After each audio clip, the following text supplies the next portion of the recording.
Hey guys, কি খবৰ? আপোনালোকৰ খবৰ নিশ্চয় ভাল আৰু বেয়া মাজত। মই বৰ্তমান ভালে আছোঁ আপোনালোকৰ আশীৰ্বাদত, আৰু আপোনালোকো ভালে থাকক, সুস্থ থাকক। আজি চাগে প্ৰথম দেখি কেৰাহীখন দেখি ভাবিছে চাগে কি হ'ল হঠাতে আজি দেখি খালী কেৰাহীখন দেখুৱালে।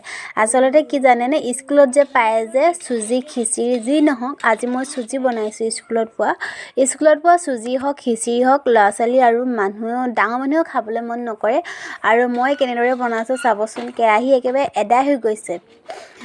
মই ইয়াত আচলতে মোৰ ঘিউ নাছিলে, আৰু ঘিউ নাই দেখি মই ইয়াত মিঠাতেল অলপ দি লৈছোঁ। আপোনালোকেও দিব পাৰিব, ৰিফাইন আছে যদি ৰিফাইন দিব পাৰিব। মই তেল অলপ দি ল'লোঁ, দি লৈ এনেদৰে ভাজি অলপ সময় থকাৰ পিছত কেৰাহীত মই পানী দি দিলোঁ। আৰু আপোনালোকৰ যদি বাদাম খিচমিচ কিবা দিবলৈ মন আছে দি দিব পাৰিব। মোৰ যিহেতু ঘৰত বাদাম আনি থোৱা আছিলে, মই বাদামকে দি ল'লোঁ। আৰু এনেদৰে ভাজি থকাৰ পিছত অলপ দেৰি ভাজি থাকিব। ভাজি পানী অলপ দিব। পানী দিয়াৰ পিছত ঢাকনটো মাৰি দিব। 5 মিনিটমানৰ পিছত চুজি হৈ যাব আৰু চুজি হালোৱা। আৰু যিহেতু ল'ৰা ছোৱালীয়ে খাবলৈ মন নকৰে, টেষ্টি হ'লে ভাল পায় খাবলৈ, তাত অলপমান কম পৰিমাণে এনেই নিমখ অলপ দি দিব, আৰু তেতিয়া খাই বহুত ভাল লাগে। কাৰণ নিমখ আৰু চেনি দুয়োটা দিলে এনেও খাবলৈ ভাল লাগে। আৰু এয়া চাওক, ধুনীয়া কালাৰ এটা হৈ গৈছে। প্ৰথমতে অকল জাষ্ট ভাজি যেনেকৈ বনাই দিওঁ তেনেকৈ বনাই দিছিলোঁ। তেনেকৈ ছোৱালীয়ে খাবলৈ মন নকৰিলে, আৰু যেতিয়া মই তেল চেল দি এনেদৰে বনাই দিওঁ তেতিয়া ছোৱালীয়ে অলপ খাবলৈ লয়।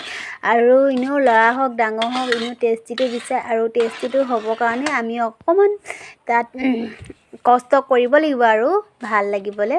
আৰু মই এনেদৰে লৰাই আছোঁ। লৰাই নাথাকিলে মানে গোটা হৈ যাব বুলি মই একেৰাহে লৰাই আছিলোঁ। আৰু এয়া চাওকচোন কি ধুনীয়া কালাৰ হৈ গৈছে। আপোনালোকে মিছা কোৱা নাই, আমি এনেদৰে বনাই খাই আছোঁ, আৰু খাবলৈ ভাল পাইহে মই এই হেৰিটো দি দিছোঁ। আৰু মই ইয়াত মৌ জোল আনি থোৱা আছে, মৌ জোল অকণমান দি দিম। এয়া বেছি নাই দিয়া, কাৰণ এনেই ভাল লাগিবলৈ দিছোঁ আৰু খাবলৈ। তাত অলপ একেবাৰে শেষত মই অলপ চেনি দি দিম। ইয়াত চেনি দি থোৱা থাকেই, তথাপিতো মানে অকণমান দি দিম, মানে সোৱাদটো তেতিয়া অকণমান মানে ভাল লাগিব আৰু এই চাওক ধুনীয়া হৈ আহি আছে। আৰু খাম। আৰু আপোনালোকৰ যদি খাবলৈ মন আছে আমাৰ ঘৰলৈ আহিব, মই বনাই দিম ধুনীয়াকৈ। আৰু আপোনালোকে ট্ৰাই কৰিবচোন। গেছটো অকণমান একেবাৰে সৰুকৈ দিব একেবাৰে লাষ্টৰ সময়ত, কাৰণ নহ'লে পটককৈ গেলি যাব। আৰু এয়া চাওক কি ধুনীয়া হৈ গৈ আছে। আৰু এতিয়া আমি খাই দেখুৱাম আপোনালোকক কেনেকুৱা হয় নহয়। আৰু আপোনালোকে ভিডিঅ'টো শেষলৈকে চাই থাকিব। আৰু মোক যদি ভাল পায় আপোনালোকে চেনেলটো ছাবস্ক্ৰাইব কৰিব, কমেণ্ট কৰিব, লাইক কৰিব, আৰু লগতে আপোনালোকৰ বন্ধুবৰ্গলৈ শ্বেয়াৰ কৰিব। সঁচা কথা কৈছোঁ, খাবলৈ ভাল হৈছে। মই আপোনালোকক ভিডিঅ'টোৰ কাৰণে কোৱা নাই। আনকালে মই প্ৰথমৰ কেইদিন মোৰো খাবলৈ মন নগৈছিলে, তেনেদৰে পেলাই থৈছিলোঁ। আৰু যেতিয়া মই এনেদৰে বনাই খাই